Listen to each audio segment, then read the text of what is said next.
Would you rather make an intro to this video or make me make an intro to this video? Today we are going to be playing a game of Would You Rather? Yay! Ballet Edition with the help of, let me get it, the big shiny jar of questions. Wow! So our team has come up with a bunch of ballet related Would You Rather questions and they've put them into this very shiny jar. And so what's gonna happen is, I don't know who's gonna go first, we'll figure it out. Yeah. But one of us is gonna draw a question, read it to the other person, and the other person has to answer it. Right. So it's gonna be quite fun. I'm very excited. Are you ready to go? Yeah. Let's do it. Ooh. Oh. ASMR.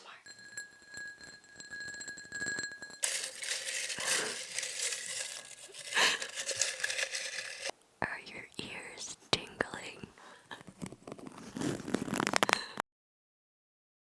Do you want to go first? You can go first. You're older. Perks. Okay. Ooh, okay. We're starting off pretty strong. Would you rather work with a partner who doesn't speak your language or work with a director who doesn't speak your language? This is really hard because both of them are a partnership, you know, partner to partner is a partnership, but also director to dancer is a partnership as well. So yeah, it is. Both of them require really good communication to make it work. You have to choose one. Now, the thing is, if I were working with a partner, would I have a direct? I'm thinking too hard into this. I feel like I'd rather work with a director that doesn't speak my language. Ooh. Yeah, I'm going with director because the director can like manually correct you. Right. Because I feel like a partnership where you're dancing together. Yeah, communication is so important. Yeah. Integral. You could probably get by a little better with a director. Although it would be more stressful. It would be more stressful. I think I'm locking that in. Okay. I think we'll do that. My turn. Should we just put it here? Yeah. Ooh. I'm so nervous. Okay, 64 count Grand Plie or 64 count Développé? Développé. That was quick. You didn't even hesitate. Grand Plie, though, is basically a super hard squat. And I personally hate squats.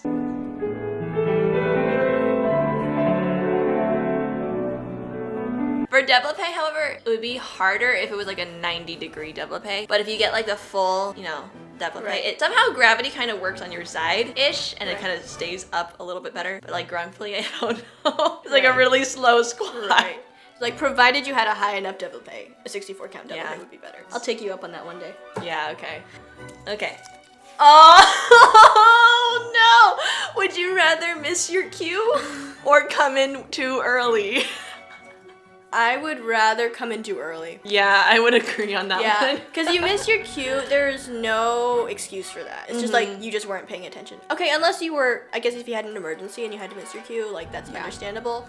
But at the same time, coming in too early, at least you were ready and you can probably stall a little bit. The thing is though, you can't go back into the wing. Like once you're out on the stage, you're out on the stage. So you just have to stand there awkwardly, which would be awkward and look really bad, but I think it's better than missing your cue. Yeah, but it depends how early. If you were out like a whole divertissement early, that'd be embarrassing, but like you could pull it off. You know, you just stay in the back corner. I'd rather enter too early. I think I'd agree.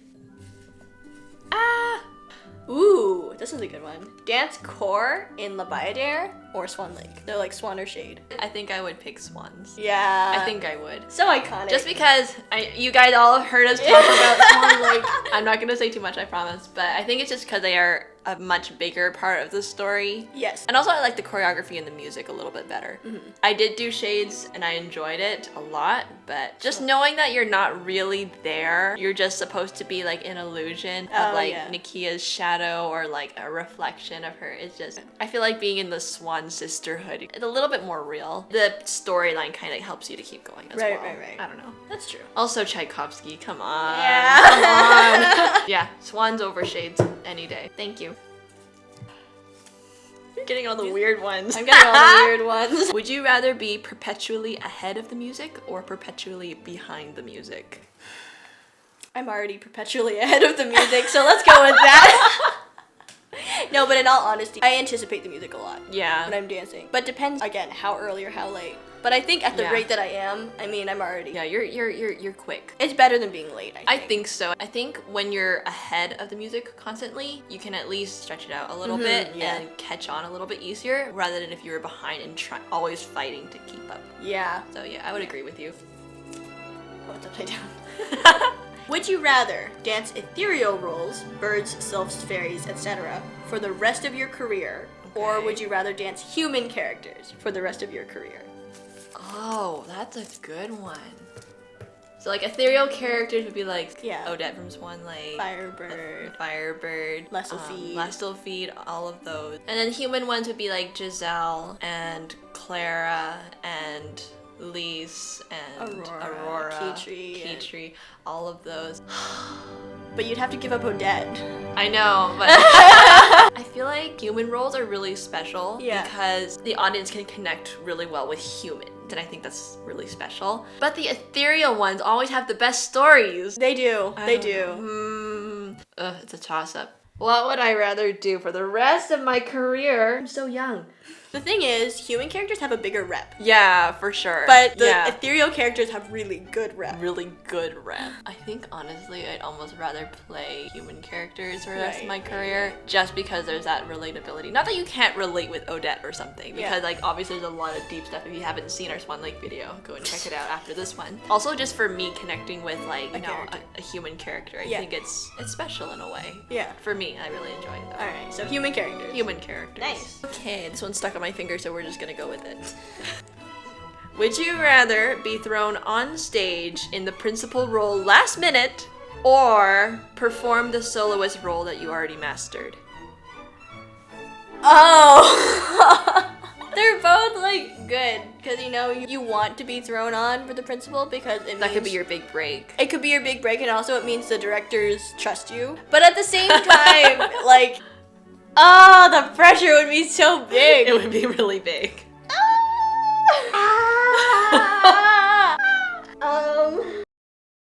I think I'd rather be thrown on. You'd rather be thrown on? Yeah. I think I'd rather be thrown on. Because, actually. Second guessing yourself. The thing is, if I had a good handle on the role already, I would be like, okay, yeah, we can probably do this. Don't think about it too hard. Don't overthink it. Because at the same time, like, you'd want to go in because you're helping someone who can't go in. Right. Like, you're helping the show go on. Yeah. You know? If you turn it down, like, the show's canceled. True. Unless they pick someone else. They could pick someone else. I don't know. Probably still be thrown on last minute. Yeah, just for the adventure. Also, just because, like, if the whole show was on your shoulders, like, I would do it, you know? Yeah. Yeah, I would do that. Oh, I think, but, like, so daring. I would probably be panicking. But you would still do it. Yeah, I probably would. And then on the ride home, I'd be like overthinking my entire thing. But I'd be glad I did it. But at the same time, I'm like, oh, that sucked. That was so bad. I feel like also there's less pressure being thrown on last minute. Yeah. Usually there's a lot of grace for understudies. If you weren't the official understudy, there's a lot more grace. Yeah. Generally, for understudies. Ooh. Perform on brand new shoes, like straight out of the packaging, or satin-covered mush. Oh my. So, like, really dead shoes. Okay, yeah, I think I would honestly, and I would not recommend this to people. But I would rather dance on, like, dead shoes. Bad influence for our audience. I know. I would rather dance on dead shoes just because brand new shoes are not my favorite. I know there's a lot of dancers who like performing on brand new shoes. For me, I generally like softer shoes anyways. Right, so I think dead shoes would feel a little bit more at home. I feel like I would be more comfortable dancing on dead shoes. Would you rather have the wrong music play for your variation, or have the music stop partway through? Oh, both are bad, and I've seen both happen at like competitions and stuff. I'd rather have the music cut out. But dancing in dead silence is horrible. It is. No, I'd still rather have the music cut out halfway through. I agree. Because if the wrong music plays, what can you do, you know? Unless you know that the other variation. Yeah, you have the other variation and you don't know that variation, you know, and you haven't practiced it. So I'd rather do the variation I know, but have the music cut out midway through. I agree. But then it's hard because keeping the tempo and just the silence. You can hear the whole audience going like, ah! No, yeah, I'd still rather have the music cut out. I agree. Are you guys playing along? We're having a good time. Write your answers down in the comments. We'd love to hear what you guys would rather do. And even if you're not a dancer, just trust your heart. We are all dancers. Deep down. All right. Here you go. Okay. I just got terrified. 5 a.m. matinee or midnight show? Hypothetically, no psychopath would schedule a show for 5 a.m. or midnight. Oh, for 5 a.m. matinee, you'd have to wake up at 2, get to the stage by like 3. Cause hair and makeup and warm-up class. You'd have to be there at like 2. Get your breakfast, your coffee. Yeah. I am a morning person, but even that is a little bit early. So I think I would rather do a midnight show, meaning you get to the theater around like 8-ish, 8 p.m. and then you perform at midnight. I would rather that. Even though I know I'd be like really tired, but I guess I would just assume I would take a nap. Yeah, exactly. You would take a nap. Or like sleep in on that day, or sleep in and then get take a lot of tea. I hate staying up late, but I would honestly rather do that for a show. Definitely. Okay, would you rather dance with an experienced partner who is much too short for you, or dance with a tall beginner? Like perform? Yeah. I guess so. It just says dance with. Depends the skill level of like a beginner to dance in general. Yeah. Oh. I don't know. Don't think about it too hard. I'm thinking too hard. I'm sorry. Let's say an experienced partner or a beginner partner. Oh, okay. I would rather dance with a tall beginner. Because I've danced with less experienced partners that are taller than me, and I think the height really, it's so much easier. It gives them a huge advantage. Again, it depends how short. Much too short for you, it says. If it's much too short for me, then I would rather dance with a tall beginner. Also, just for his sake, I don't think he would want to be partnering me if he's much shorter than me, you know? Alright, that was a hard one, That was hard. Would you rather improvise on stage to a piece that you don't know, piece of music I'm imagining, or teach a class in a style that you don't know? Like style as in like different methods of ballet, like Cicchetti or Balanchine or Russian, or like different style of dance, like hip hop or something. For the sake of the video, I'm gonna say a complete different style, like salsa dancing. Oh my flamenco. Oh, flamenco is hard.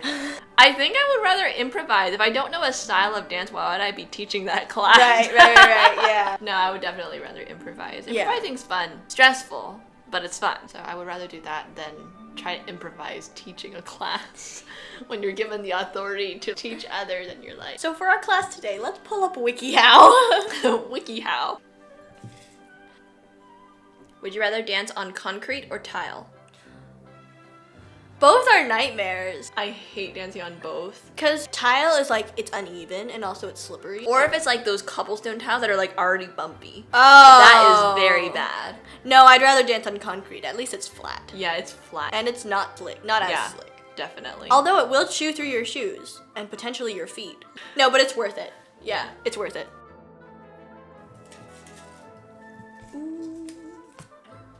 Unlimited flexibility or unlimited stamina? Unlimited stamina. Oh, really? Yeah, I think flexibility, I mean, define unlimited, right? Flexibility is like one of the most important things for ballet. The more flexible you are, like the easier ballet is, but to a point. If you get too flexible, then it's actually harder. With flexibility, you definitely can like increase it to like a decent extent. A usable range. But stamina, I don't know, like stamina is just hard in general. And I feel like if you had amazing stamina, you could practice more. You could practice more and get your legs up higher. So loophole.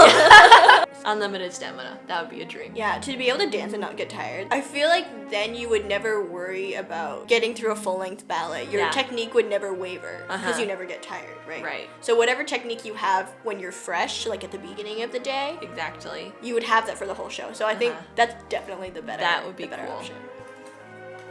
Oh. Would you rather perform for 10,000 strangers or one person that you love? Definitely one person. The one person that you love.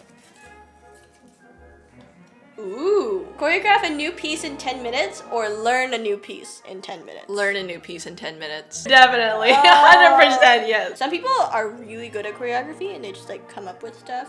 Yeah. I'd rather learn a piece. I'd rather learn a piece in 10 minutes. Yeah, definitely. 100%. Would you rather have a conductor who goes way too fast or way too slow? Oh. Doing things faster is definitely harder, I think. Because it's harder to maintain your technique as well if it's too fast. I think I would rather have the conductor play it way too slow. You have more breathing room, but also the dance lasts longer. So you get tired. You would get tired, but also you have a higher chance of getting a good performance. I think so. If it's way too fast and your technique just goes out the window because you're panicking, right? Yeah. You know? Well, my technique would go out the window because I'd be panicking. No, I think so too. I think I'd rather him be a little bit slow. Yeah. Or way too slow, I guess. Yeah, I'd rather it be slow. I might regret that one day when that actually happens. Yeah, exactly. Yeah. Are you ready for this? No. Blank out in the core or in a pas de deux.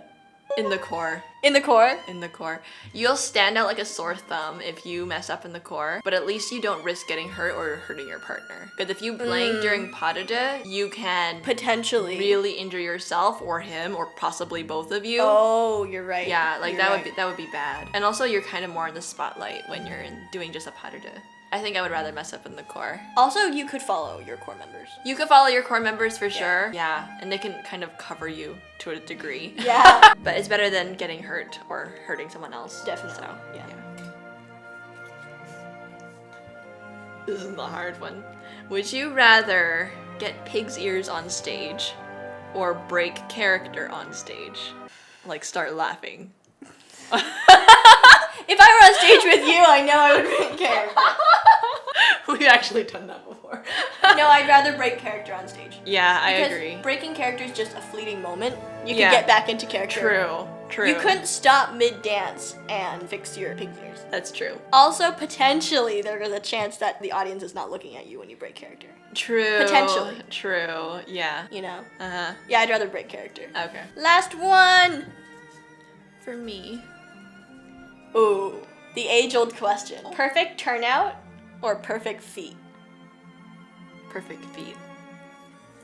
Oh, okay. If you have perfect feet, I feel like it's more forgiving than if you had not perfect feet. Really? Yeah, I think so. I mean, turnout definitely helps, like, you execute steps better. Yeah. But I feel like if you have perfect feet, it finishes the lines much better. And like, it doesn't hide your lack of turnout, but to a degree it kind of does. Right. And turnout you can always improve, I feel like, or at least to a certain extent. Feet, like, a lot of it's like genetics, which you can't change. That's true. Anatomically and technically it's better to have perfect turnout, but aesthetically it's better to have perfect feet. Yeah. You know? Ballet's all about like the balance of both. But I feel like even if you had perfect turnout, but you didn't have nice feet, it's kind of like, not pointless, but your feet would be. No, but seriously, I think if you have good feet, it would definitely make up for the lack of turnout. That's true. All right, is that all? I think so. So that was the Would You Rather game ballet edition. If you played along, make sure you write your comments in the answers. Write your answers in the comments Oh yeah, below. I didn't even notice. We'd love to see what you would rather. If you guys do want to see a part 2, leave your ballet related would you rather questions in the comments below and we'll see if we can make a part 2 happen. If you had a lot of fun, make sure you share this video with a friend that you would like to challenge to this game. And I think that's all from us for now. This is Ballet Rain signing off. Until the next video. Bye! Ready? We have one chance to make this happen. Ready? 3, 2, 1.